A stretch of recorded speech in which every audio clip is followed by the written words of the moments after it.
And lastly, meron din tayong tinatawag na job contracting.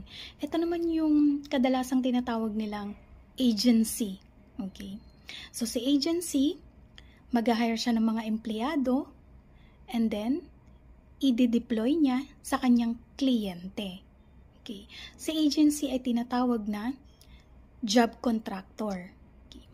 Ngayon, ano kadalasan ang nagiging problema dito? Kasi pinapayagan naman ng batas yung ganong senaryo. Mag-hire si agency ng mga tauhan, i-deploy niya sa ibang kumpanya o sa kanyang kliyente.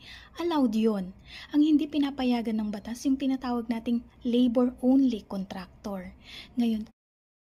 Ngayon, paano natin masasabing yung agency na ito ay isang labor-only contractor?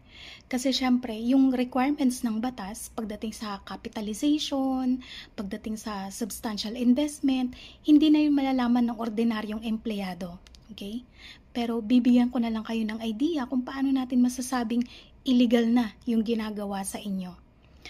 Kapag halimbawa kayo ay hinire ng kumpanya, and then, ililipat niya kayo sa agency. And then after 1 to 2 years, biglang magpapalit ang kumpanya ng agency. And ililipat niya uli kayo dun sa bagong agency ng kumpanya.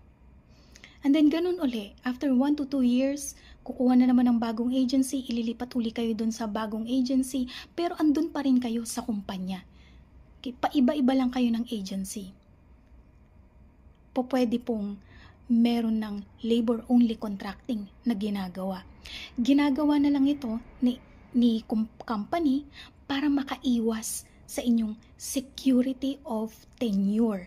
Isa ito sa mga karapatan nyo under the labor code na maging regular ng kumpanya and yung years of service ninyo ay maipon para pagdating ng retirement age ninyo ay mabayaran kayo o mabigyan kayo ng reward or compensation para sa mahabang panahon na nagsilbi kayo sa kumpanya. So kapag ito na ang iniiwasan ng inyong kumpanya sa pamamagitan ng pagkuha ng agency na paulit-ulit or papalit-palit, then pwede na kayong mag-file sa DOLE ng case for regularization. Ngayon, kapag tinanggal kayo dahil nag-file kayo ng regularization, pwede kayo mag-file ng illegal dismissal.